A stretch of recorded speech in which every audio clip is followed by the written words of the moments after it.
Hey, what's up, Roxstars? It's Rox with a little bit of talk about what's at the top of the blog, so let's get to it.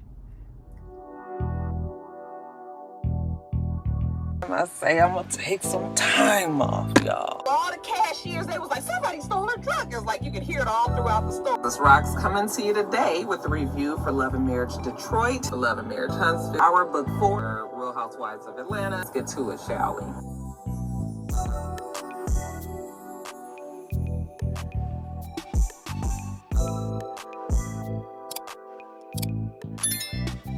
All right, rock stars, as you can tell, Michael Jackson got the day off. I left him at home. First story up, you guys. Let's start with Politricks.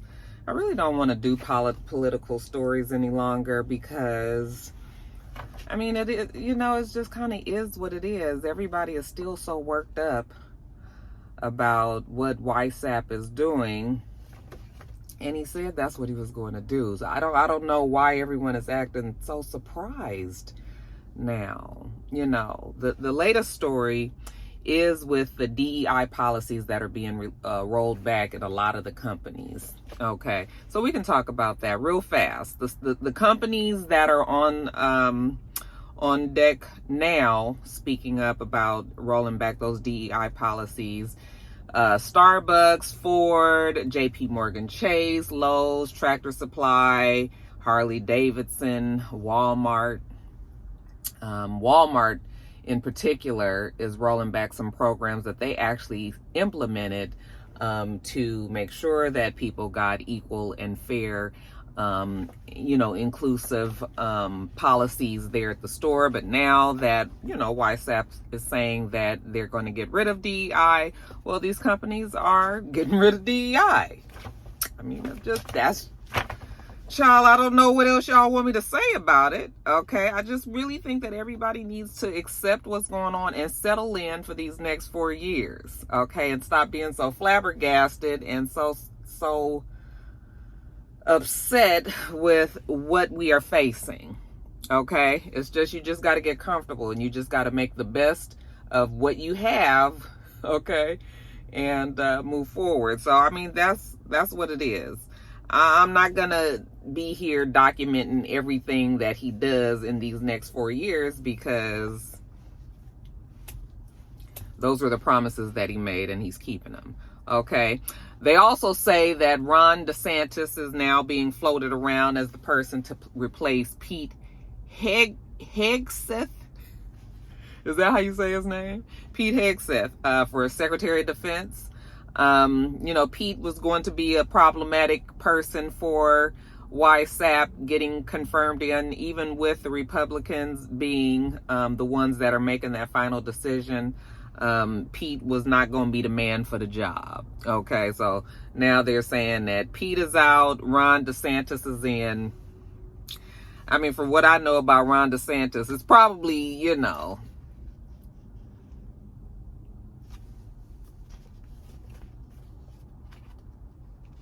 I mean, I guess Ron DeSantis has more experience as just being a politician. I don't know if he's really prepared to be over the military as well.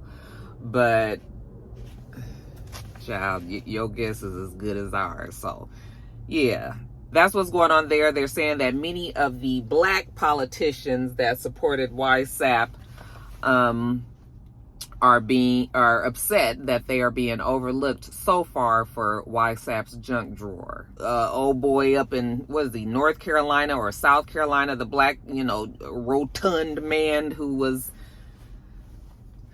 he's upset, and other people that have supported him is upset as well. What's that black guy's name in Kentucky? I think he's also one that's a little salty. He has not been assigned to the junk drawer. So, we'll see. But again, child, I can't worry about it. I can't worry about it. That's what we gonna call. Anytime a political story come up, we just gonna say, I can't worry about it. Now, let's move on to world news. Okay, there's some things going on in the world. Well, in South Korea, particularly, President Yoon Suk Yeol. I said, is it Yule like you? Crank that soldier boy. Yeah, they say that he's facing impeachment for sending a heavily armed soldiers into Seoul and declared martial law, just out the blue, willy-nilly. Okay.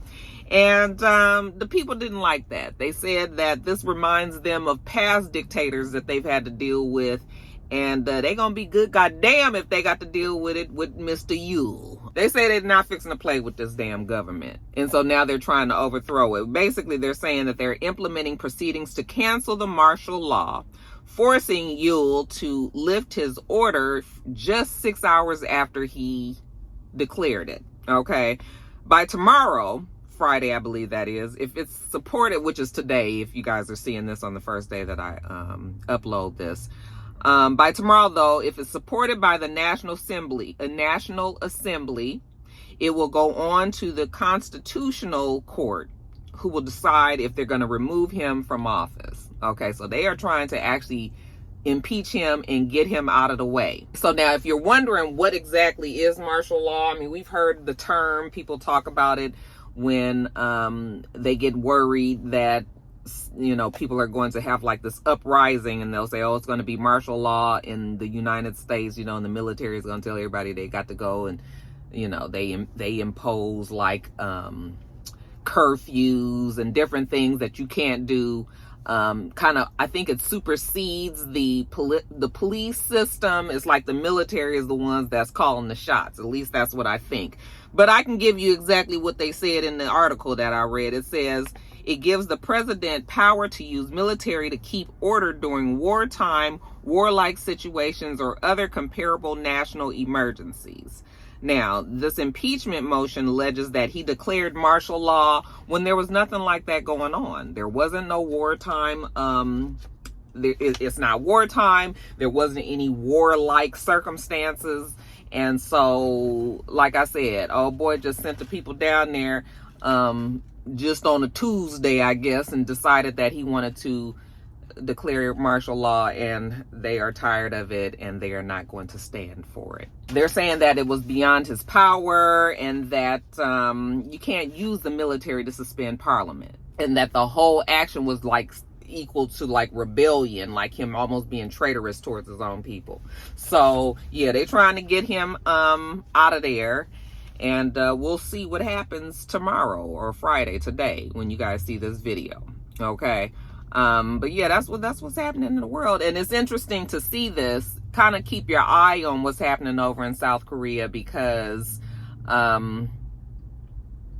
you know, with everybody still being so up in arms about the election and all, it just makes you wonder if, you know, the way things play out over there, if it could possibly happen here in these United States. I mean, we know that YSAP loves a dictator. He wants to model himself after one. He would like to change our government into a system where he could be the one that calls all the final and, you know, shots. So yeah, there's that. So yeah, keep your eye on this story. It's going to be interesting to see how that all plays out over there. Okay.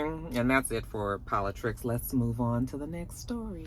All right, you guys, yesterday we saw that, yesterday being Wednesday, this is Thursday, remember, we saw that United Healthcare CEO Byron Thompson was shot and killed in Manhattan yesterday morning in a targeted attack. Okay, they say that he was walking from the hotel that he was staying in, walking across the street to the hotel that was holding this that was hosting the company's annual investors conference. This is something that they have every year. People are very aware of the schedule, you know, and him being in town and all of that. I don't know where he lives, but, you know, all that is very much public knowledge, right? They're saying that the person, when Byron Thompson, it was around 6:30 in the morning or so, he was walking from his hotel, like I said, across the street to the hotel where the conference was going to be, and the gunman walked up behind him. He didn't see him when he was walking up behind him, shot him in the back. Okay, I actually saw the video. They didn't show the whole video on CNN. They just showed up until the point where the man pulls out the gun, which is actually still very sinister and like kind of like creepy to watch. I was looking at it this morning at my desk. But anyway, He pulls out the gun. He shoots him in the back. Apparently, Thompson falls to the ground and looks back at the gunman. So he actually saw the person that killed him. The gunman walks up to him and is intending, I guess, to shoot him at point blank range, but the gun jams up. He's able to clear the jam, and he shoots him again in his leg, in his calf. But it looks like that first shot, the shot to his back, was the one that took his life anyway, because even though he didn't die immediately on the scene, they rushed him to Mount Sinai West in Manhattan, and he was pronounced dead like by 7:15 he was dead. Okay. They said that the gunman fled. He ran across the street and ran into like an alley, and I guess he had an e-bike that was stashed over in the alley. He jumped on the e-bike, and they were able to keep track of him on surveillance camera until he got to Central Park. Once he got to Central Park, they lost him because it's all trees and everything. So he went in there. I'm sure that was on purpose. And they are still actually looking for the gunman right now. They showed a picture of the gunman. And you can actually if you know who this gunman is, then I think you would be able to recognize him, even though his mouth is, his face is kind of covered from here on down. Like, they got enough of his face and nose, I think people would notice who he was. So I think it's probably just a matter of time before they catch this guy. But what's interesting about the story is they said that the words delay and depose were found on the live round shell casings from the shooter. Okay, it was written on the shell casings. They believe that it indicates a motive, pointing to a phrase well known in the insurance industry, which is delay, deny, defend. Now, I've never heard of that. That phrase. I don't work in insurance. I can't get my words together. I didn't have coffee. If that's any kind of link, but yeah, I've never heard that phrase before, but it's pretty easy to understand. I mean, it says delay, which is when you're dealing with insurance. It seems like anytime you have a large, not anytime, but many times when people have a large insurance claim that they need to get paid, you got to go back and forth and wrangling with the insurance company. They will delay it and delay it and delay it. Okay. Then, after they've delayed it as much as they can, they're going to go on out and deny it. Okay. They are denying paying your insurance claim. And if you've got a claim, if you have a sickness or an illness, or somebody in your family has been just riddled with all of these insurance bills, the last thing you want to know is that the insurance that you've been paying into all this time now tells you that they're not going to pay your fucking bill. Okay, so that's where the denial comes in. And then to defend themselves and explain to you why is it that they are not paying this bill when, like I just said, you've been paying them all this time with no problem. Okay. And that doesn't even have to be just health insurance. I mean, that's insurance, period. I mean, I've had problems with car insurance companies and everything. So, yeah, just the whole industry of insurance itself feels like a scam. So not really saying that not saying that this person should have actually shot and killed the CEO, but it probably lets us know that there are so many people out there that are frustrated with the system and not being able to get their bills paid. That can be very frustrating, especially when it's health wise and, you need that help. You need it. But if you can't afford it, like what? I'm going to die because I can't afford something? Y'all can't help a bitch out, So that's probably, even though they haven't said that, that's just me coming up with that. But that seems like a story that can be pretty plausible. Now, apparently Thompson had been telling his wife that he had been getting death threats. So somebody has been out to get him. They said that this guy who actually shot and killed him was laying in wait. They saw him earlier that morning going in and out of the Starbucks store. Also, by the hotel, getting coffee and things. So he was actually sitting there, and he purposely waited for Brian Thompson to come out of his hotel and shot and killed him. So That is too bad. Prayers for the family of the Thompsons, because nobody needs to be getting shot down in the streets and everything. But yeah, they also need to look at this story a little bit closer and let it just kind of be, folks need to understand that people is on edge out here. Folks ain't got no money. And like I said, when you are in a desperate situation with health problems and all that, and then the bill is not getting paid, that's just something else that's lumped on top of your stress of being ill to begin with, right? So, yeah, we need to kind of pay attention to why people are doing these type of things, okay? All right, that's it on that, you guys. Let's move on to the next story. All right, you guys, so the YSL trial, you guys saw that it finally came to a definite and conclusive end the other day. And in it, they said that the two remaining defendants, which was Yak Gotti, mama named him Diamante Kendrick. And side note, did you guys see Mr. Kendrick's mother? Bless her heart, child. She was telling it. She was telling it that she done stuck by her son all this time. And, she didn't never lose faith and everything. I just think that everybody just need to be glad that this shit is over. Okay, yeah. She was real excited. Y'all should go and watch the video of it. Because, honey, sis stood 10 toes down at all times. And then also Shannon Stillwell, which was the guy that I told you had married claiming was married to one of the lawyer that Wody had fired while he was on the stand. Okay, remember where they were saying that she was married to the Shannon Stillwell guy? Okay, well, they've both been exonerated, you guys. They both were found not guilty. Well, Stillwell was still found guilty of a gun possession charge, but he was sentenced to time served already. Okay, so as of the ending of the trial, everybody was free to go home. And at the end of all of that, the Atlanta and Georgia taxpayers pretty much paid for nothing. So it does feel like kind of like a waste of time and money and effort. Okay, Fannie Willis is gonna have drama behind the shit that's going on with YSAP. So just lump this case on in there with it too. This is not her shining moment for sure. All right, when you had a case as big as that, when they was interrupting TV shows and putting on special reports on the news for everybody that was watching in Atlanta at the time, she was very adamant, like they was going after all these people. They was getting crime off the streets, which is what people want, but you kind of want it to actually be something that was really happening and having like for real proof of it. They built their case on what Wody was saying, basically, which was or was not true. Let the jury tell it. They believed that, that they were pointing the fingers at them wrongly, and that that nobody really did anything. Okay, now I don't know who was responsible for all of the shit that was going on these streets, but I guess the jury said it wasn't this group of young men. All right.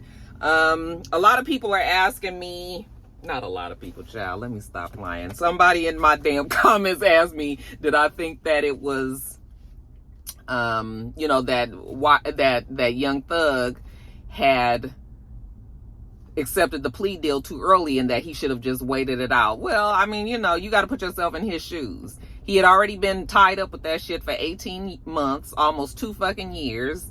And he was tired of being in jail, so when they threw some freedom at him, even though it came with a lot of conditions that people feel is still unfair to this day. Oh my God, you guys, something's in my eye. I'm sorry. I can feel like this one hair just keep tickling my eye. Oh! Okay, there it goes. Oh! I'm sorry. Where is it? I want to pull it out. Go away here. I done lost my damn train of thought. I was saying that when they threw some freedom at him, and even though it came with all of these things that he could not do, he can't go into Atlanta, he can't live there, he's banned from the city, he's got to do this and that and the other. I guess he was like, listen, I can make that shit happen. Just let me out of here, So some people can say, yeah, I would have just stuck it out, but then you could have stuck it out and you could have got a guilty verdict. So it ain't really no way to really tell. You just got to pray on it, you know, and see what's going to work best for you. He's out at the end of the day. And as long as he flies really narrow, straight and narrow, if he keeps on that path, he should be fine, child. Okay. But, yeah, for everything, for all of the fantasticness that this case gave us at the very beginning when they were telling us, you know, it was about to happen.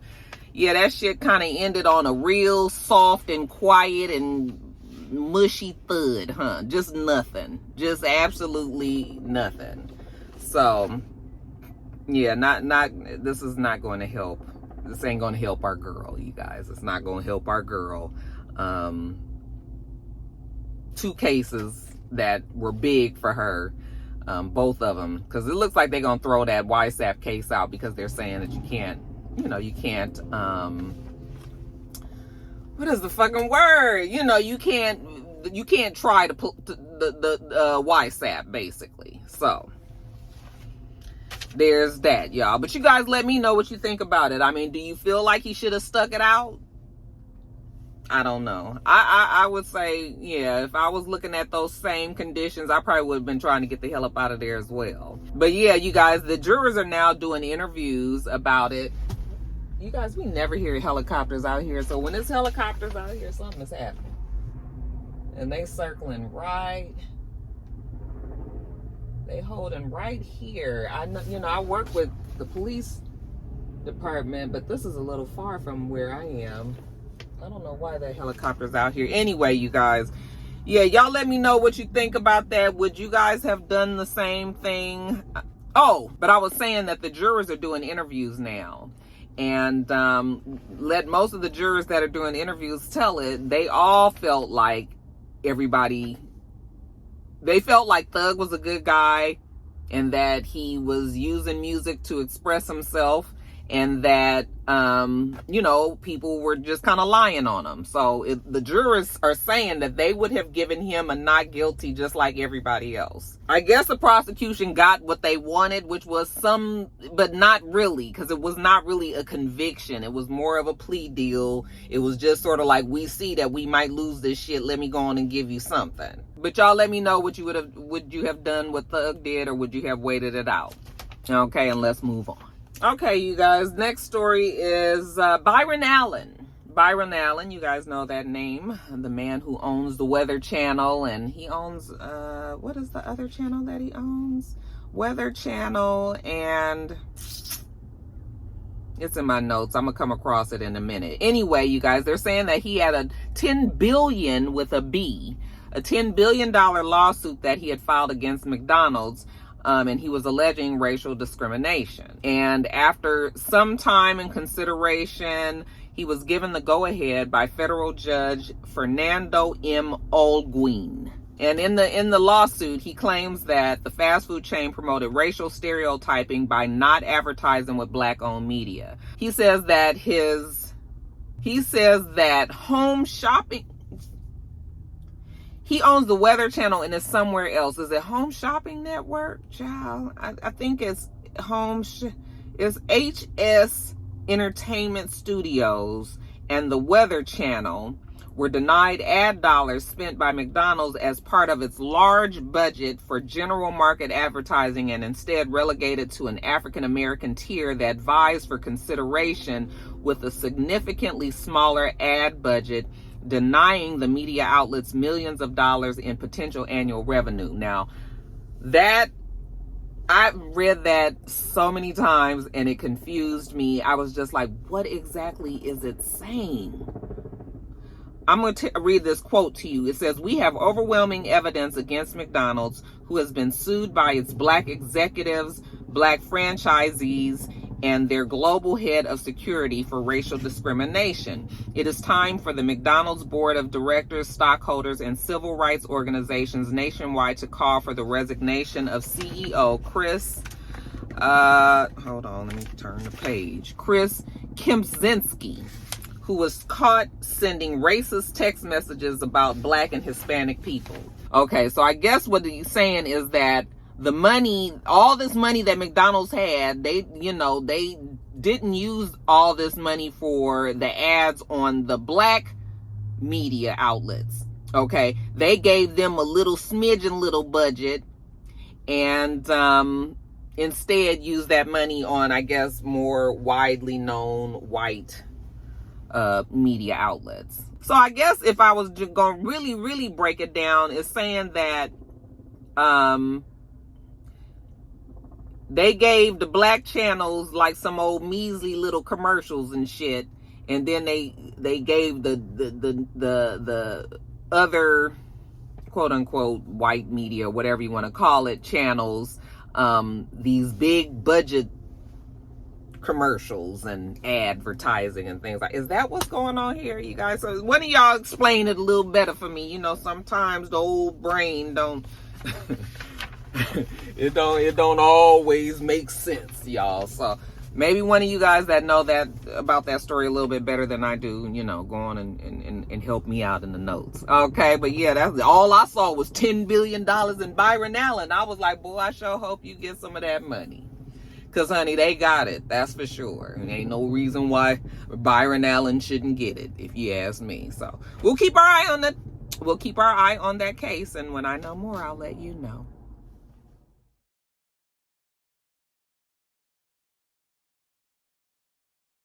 All right, you guys, that is it for this top of the blogs, you guys. Kind of low energy today. I know. It's been a rough week, you guys. I need you guys to those of you guys who know how to pray and got a good little link with God, just our regular God, the God that we all know, not, I don't know what some of y'all doing. I'm talking about just the regular Christian, the God that we, if you got a good connection with him, you guys pray for one of my friends who's been ill for a long time, and it's been a very difficult year. Okay, so I just want to ask you guys to pray for my girl. All right, and I'm gonna get on off of here. We do this every single week, so make sure that you thumbs up the video, comment, and subscribe, and make sure you come back.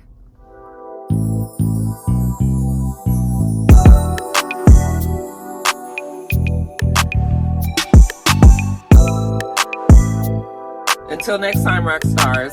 Bye.